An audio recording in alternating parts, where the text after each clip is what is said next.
Hello guys, a warm welcome to my channel One All Activities. I'm Utkarsh Shrivastava. We are going to do Chief Seattle speech. It was requested chapter, so I have to do it. Before starting the chapter, if you have not subscribed my channel, then subscribe it, and if you like my explanation part, then give me a thumbs up. So I divided this chapter into two parts, part 1 and part 2, so we can discuss each and every line clearly. Before starting the chapter, I want to tell some intro of this chapter, because if I will not tell, you will feel bored. And as now many questions are arising in your mind, like who is Chief Seattle, why he gave this speech, and what is the importance of the speech that it is included in your English book. So for all these questions I will give a small intro.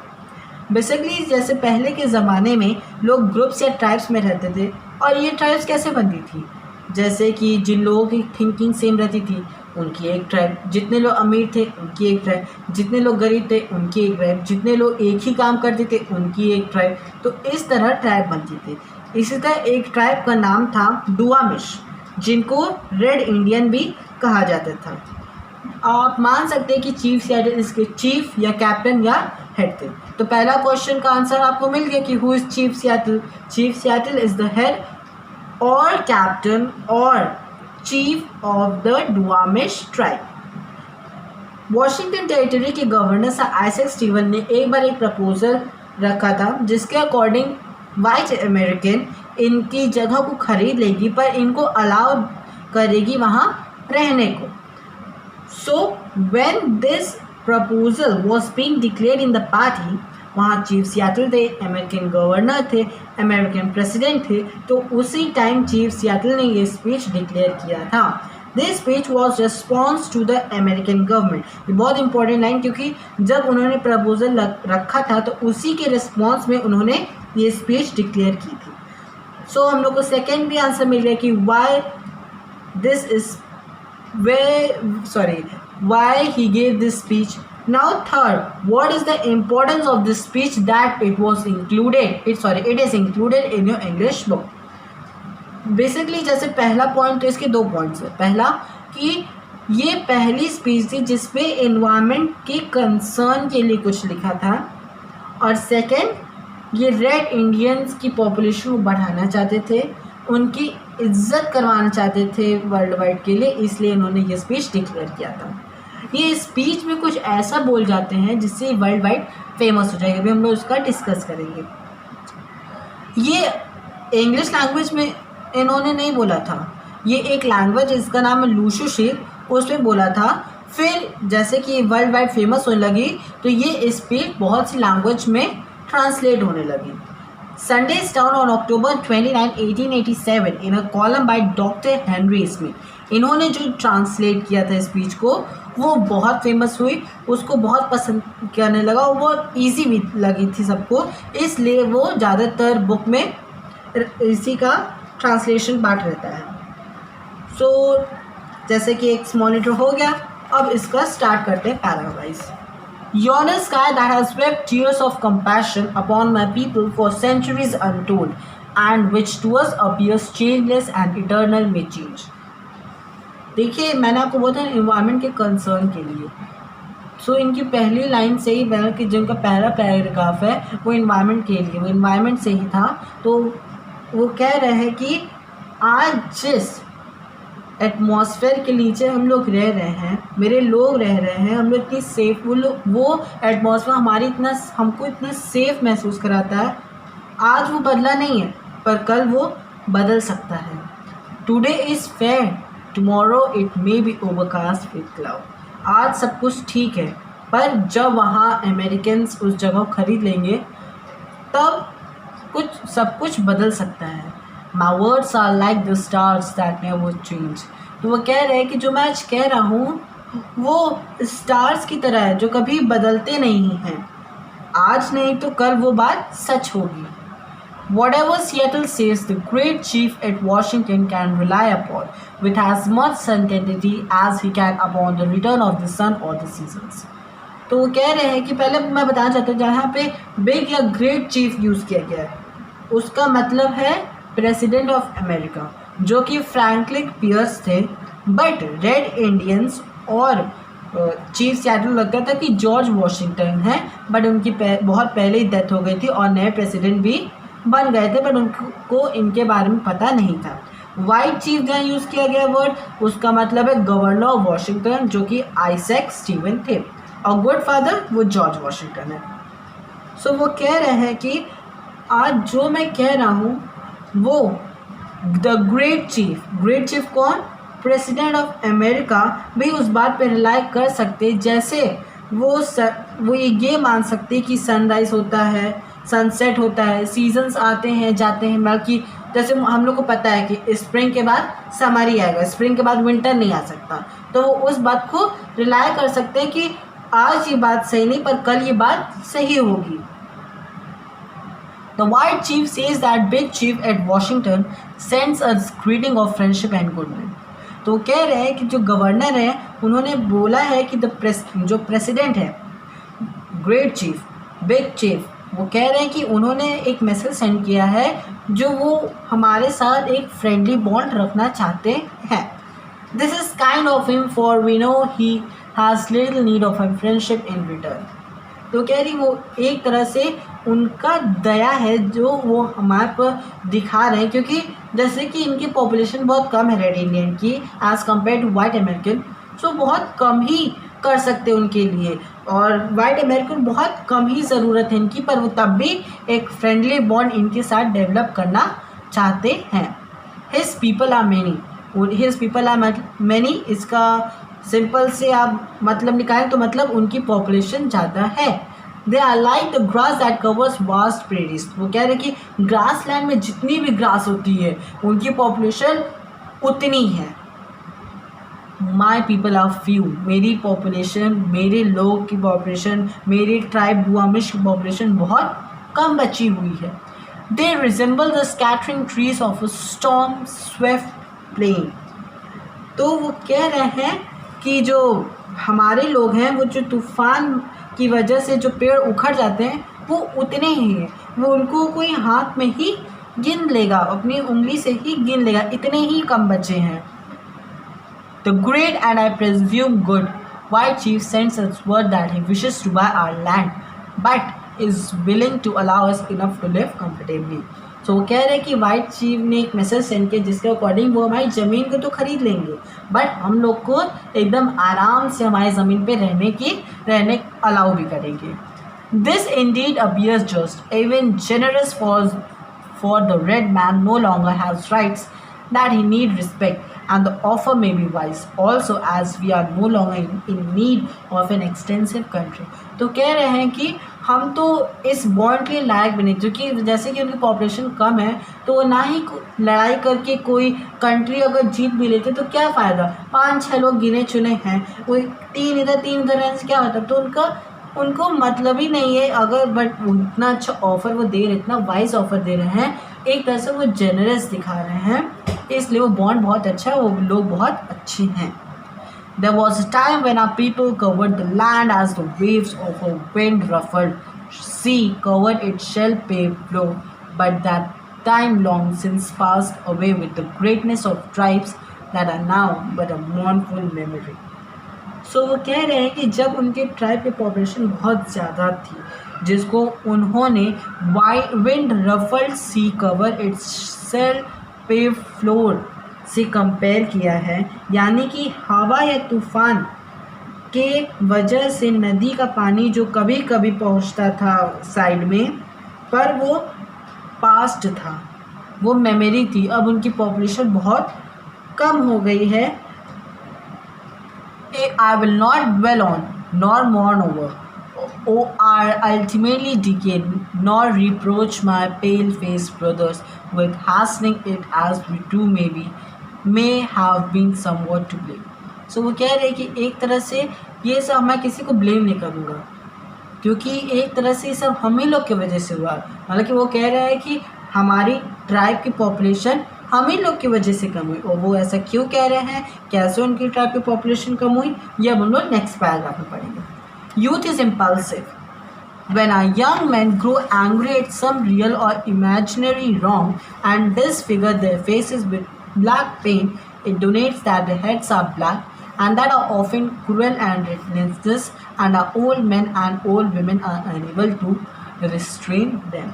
तो कह रहे हैं कि जब tribe में या tribe के बाहर कुछ सिचुएशन ऐसी बन जाती है जो कि अनप्रेसिडेंटेड, अनएक्सपेक्टेड और अनफोर्सी रहती थी, तो उस समय जो उनके यूथ थे, जो उनके ट्राइब के यूथ थे, जो उनके ट्राइब के यंगस्टर थे, उनको बहुत जल्दी गुस्सा आ जाता, एकदम जोश में निकल जाते थे लड़ाई करने। तो जैसे कि अगर आप कोई प्लानिंग प्लॉटिंग करके नहीं जाओगे तो उनको भी उसी तरह उनकी डेथ हो जाती थी, जिसके कारण इसी तरह धीरे धीरे उनकी पॉपुलेशन कम होते लगी। और बिना वो अपने एल्डर्स की राय लिए सब कुछ ये क्या डोनेट करता है कि उनके दिल के अंदर अच्छाई बिल्कुल नहीं, वो निर्दयी हैं, वो दयालु नहीं हैं। और जब चीफ सिएटल के जो बूढ़े लोग हैं, बूढ़े औरतें उनको रोकती थी तो उनकी बात भी वो ध्यान से नहीं सुनते थे। Thus it has ever been.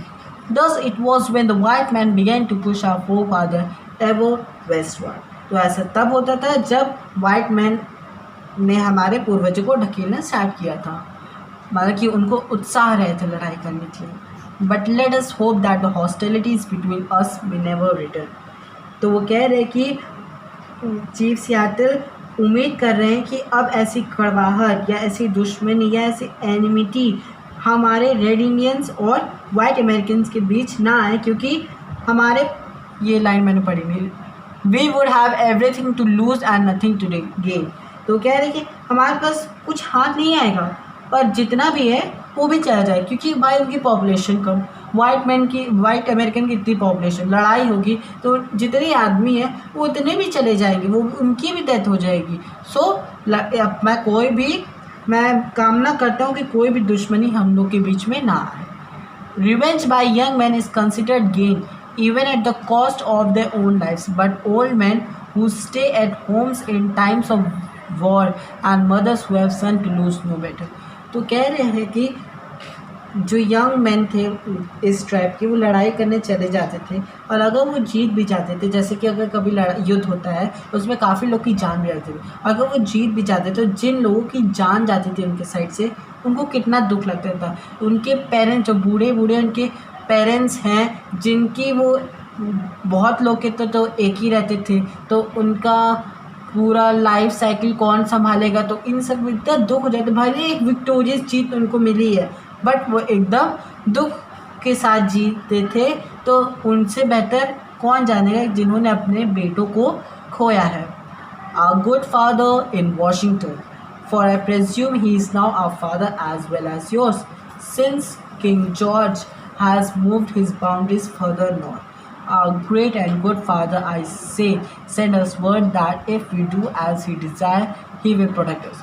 तो पहले हम ये लाइन डिस्कस करते हैं, और बीच का जो फॉर आई प्रेज्यूम से है टिल फर्दर नॉर्थ, इसको थोड़ा भी गैप कर देते हैं। Our good father in Washington, our great and good father, I say send us word that if we do as he desire he will protect us.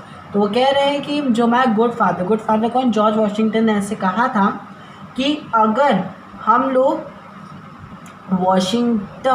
Washington के हिसाब से चलेंगे तो वो हमारी हेल्प करेंगे, वो हर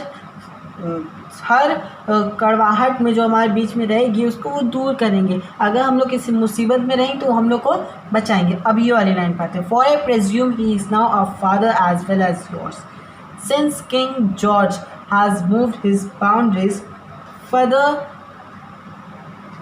नॉर्थ। सो इस बताया गया है कि पहले आपको सवाल आ रहा है किंग जॉर्ज कौन आ गया, तो किंग जॉर्ज मोनार्क हैं और वो कनाडा के बॉर्डर को कंट्रोल करते थे। रेड इंडियंस को पहले लगता था कि किंग जॉर्ज ही उनके फादर हैं, पर उन्हें ये पता नहीं था कि उनके फादर वॉशिंगटन में ही हैं, जिनका नाम था जॉर्ज वॉशिंगटन। मैं आपको बार बार बोल रहा हूँ, इसको एक ध्यान में रखना, जिसके कारण उनके बीच कन्वर्सेशन नहीं हो पाया, क्योंकि वो तो भाई मोनार्क हैं, वो कनाडा में रहते हैं और लोग वॉशिंगटन में रहते हैं तो अच्छे से कन्वर्सेशन नहीं हो पाता था, उनको लगता था बट उनके असली फादर तो एक तरह से वॉशिंगटन रहते थे तो ईज़िली हो जाता था, बट उनको नहीं पता था इसलिए कन्वर्सेशन नहीं हो पाती थी। बट अब उनको सब पता चल गया था कि उनके एक्चुअल कंट्रोलर या फिर फादर वो जॉर्ज वॉशिंगटन ही हैं। His brave warriors will be to us a bristling wall of strength, and his wonderful ships of war will fill our harbors so that our ancient enemies fast to the northward, the Heddas and the Stimsians, will cease to frighten our women, children, and the old men. सो इसमें बताया कि जैसे कि हेडास और स्टिमशियंस कौन, पहले ये question है। तो ये भी एक ट्राइब थे, जैसे कि डुआमिश एक ट्राइब है तो ये भी एक ट्राइब थे, बट ये दोनों डुआमिश के एनिमी थे। इन दोनों ट्राइब को डुआमिश अच्छा नहीं लगता था। और जैसे कि मैंने बताया था कि वाइट अमेरिकन्स ने जब वो प्रपोजल रखा था उनके सामने कि मैं आपकी ज़मीन खरीद लूँगा, आपको पर रहने दूँगा, तो उसके साथ एक और प्रॉमिस किया था कि आप अपनी ज़मीन देते हो हमें तो हम आपको प्रोटेक्ट भी करेंगे।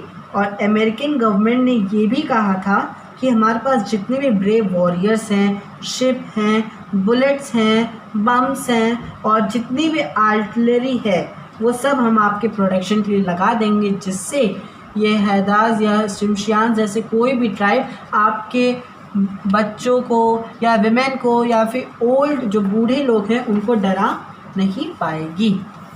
Then in reality he will be our father and we his children. तो कह रहे कि अगर ये सब प्रॉमिस वो रखती है तो एक्चुअल में वो हमारे फादर बन जाएंगे और हम उनके बच्चे बन जाएंगे।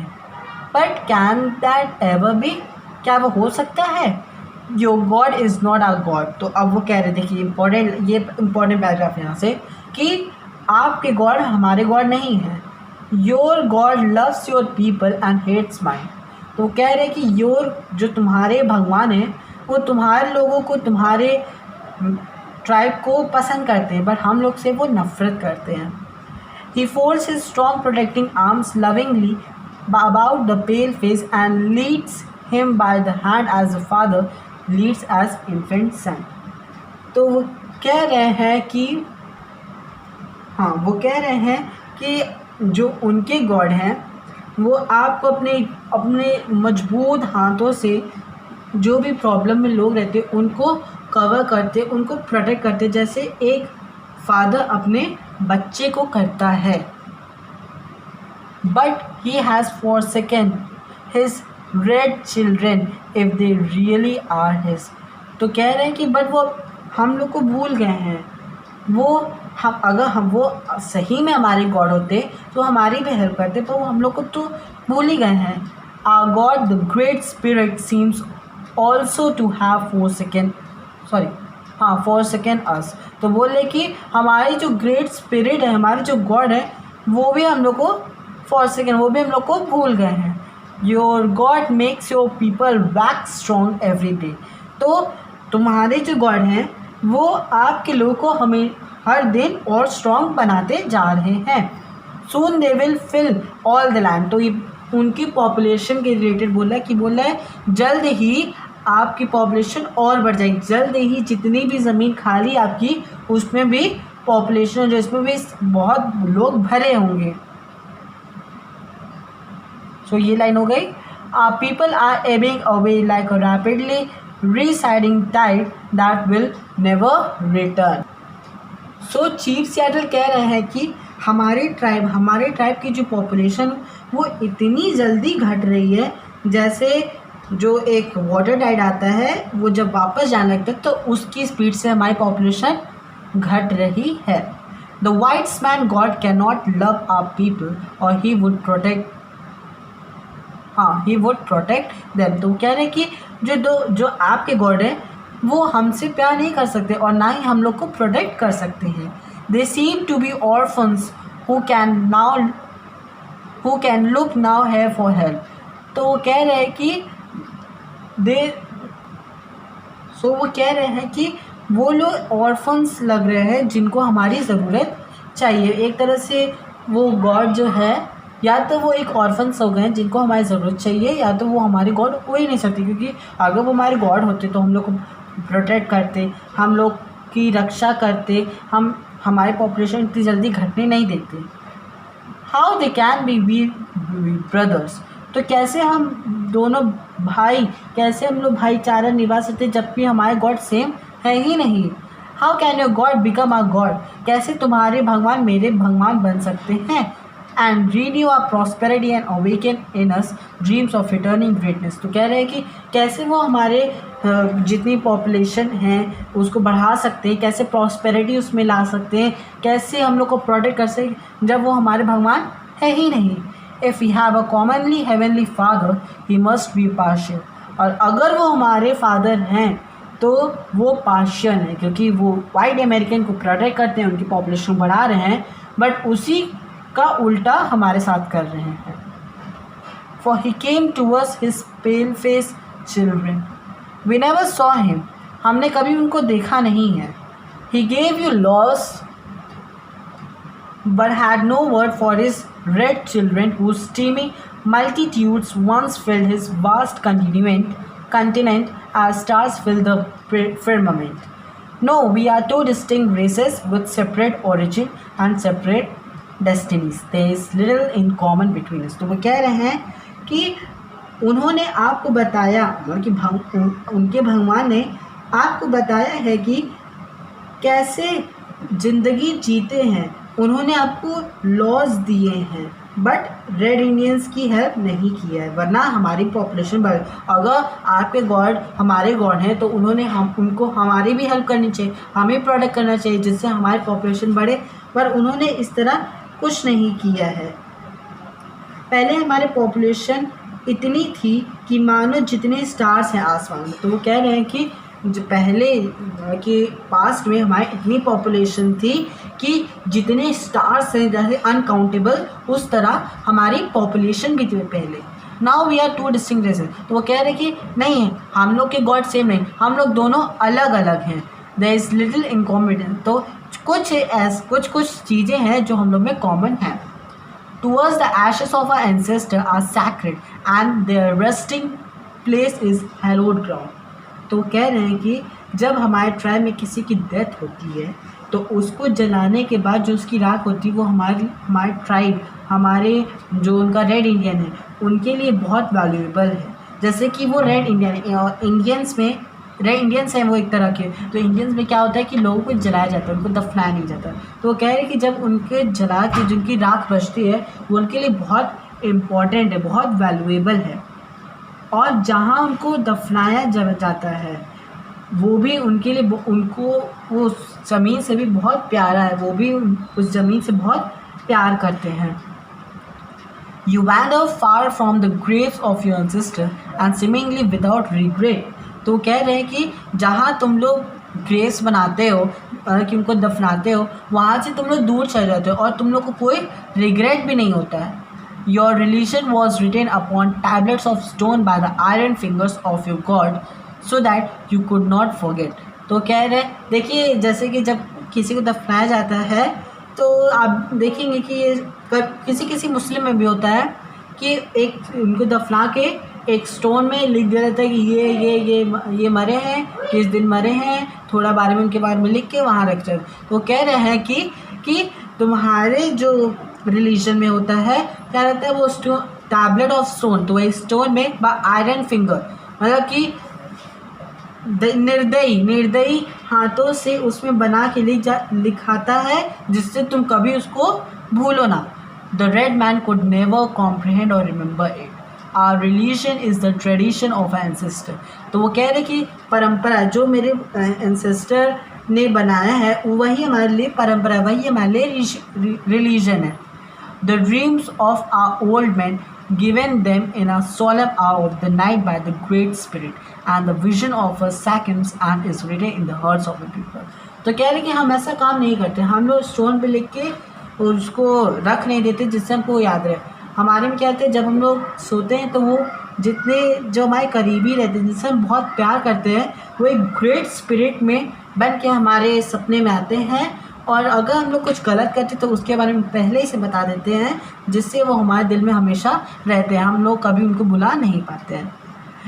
Your red cease to love you and the land of their natively as soon as they pass the portals of the tomb and wander away beyond the stars. तो कह रहे हैं कि जो मरते हैं तुम्हारे लोग, लगता है वो भी तुमको भूल जाते हैं, वो भूल जाते हैं, उनकी अपने नेचर में भूल जाते हैं कि इतनी अच्छी प्रकृति थी वहाँ जहाँ रहते थे, अपने घर को भूल जाते हैं जब वो स्टार के मतलब कि बहुत दूर चले जाते हैं. They are soon forgotten and never return. वो कह रहे हैं कि चलो वो तो उनकी डेथ हो गई, वो तो भूल गए, जो लोग जिंदा हैं उनके परिवार वाले वो भी उनको भूल जाते हैं. Our dead never forget this beautiful world that gave them being.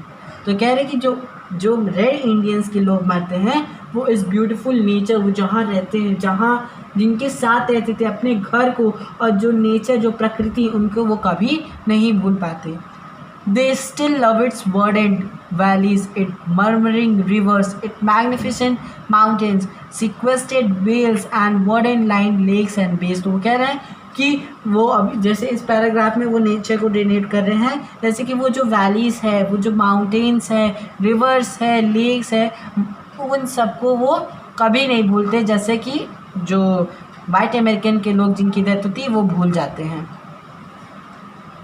And ever yearn in tender fond affection over the lonely hurted living and often return from the happy hunting ground to visit, guide, console and comfort them.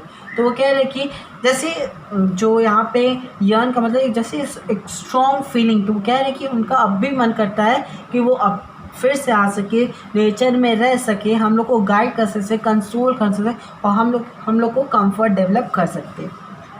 Day and night can not dwell together. तो वो कह रहे हैं कि day जैसे दिन और रात एक साथ नहीं हो सकती, जैसे गुड और बैड एक साथ नहीं होते, उसी तरह मेरा रिलीजन, मेरा ट्राइब, आपका रिलीजन, आपका टाइप एक साथ नहीं हो सकता. The red man has ever fled the approach of the white man as the morning mist flees before the morning sun. तो वो एक एग्जाम्पल के थ्रू कह रहे हैं कि जैसे ठंडियों के मौसम में आप देखेंगे कि हल्की हल्की जो ओस पड़ती है और जैसे ही सन आता है वो धीरे धीरे पिघल जाती है. उसी तरह वो बता रहे कि रेड मैन और वाइट मैन इसी तरह हैं, वो कभी एक नहीं हो सकते हैं. However your proposition seems fair and I think that my people will accept it. तो कह रहे भले ही ये हम लोग इतने अलग हैं, बट जो आपने प्रपोज़ल रखा है वो हमको अच्छा लगा, वो वाइस लगा है और मेरे ख्याल से मेरे लोगों को भी वो उसको एक्सेप्ट कर लेंगे. And will retire to the reservation वो ऑफर थे. और कह रहे कि जो भी आप कंफर्ट देंगे उसके साथ हम लोग वहीं रह लेंगे. Then we will dwell apart in peace. But हम लोग अलग रहेंगे. For the words of the great white chief seem to be the word of nature speaking to my people out of dense darkness. तो वो कह रहे हैं कि भले ही हम लोग एक साथ रहेंगे, बट आपका रिलीजन, मेरा रिलीजन दोनों अलग अलग रहेगा, हम दोनों कभी सेम नहीं रहेंगे. सो हम लोग मतलब कि आपका एक तरह से उन्होंने बोला, पहले इन्होंने बोला कि हमको बहुत अच्छा लगा, आप मेरे कैसे हो सकते हैं. फिर इन्होंने रीज़न दिया कि आपके गॉड मेरे गॉड नहीं सेम है. फिर इन्होंने इतना एग्जांपल दिया, बट लास्ट में उन्होंने कह दिया कि ठीक है, हमको आपका प्रपोजल अच्छा लगा और हम आपके साथ रहेंगे, पर हमारा रिलीजन हमारे रहेगा, हम लोग अपनी परंपराओं के साथ ही जिएंगे. So if you like my explanation part then give me a thumbs up, comment, share और सब्सक्राइब तो कर दीजिएगा. सो अब नेक्स्ट पार्ट मैं बनाऊंगा बहुत जल्दी. सो तब तक bye, tata, be safe, thank you.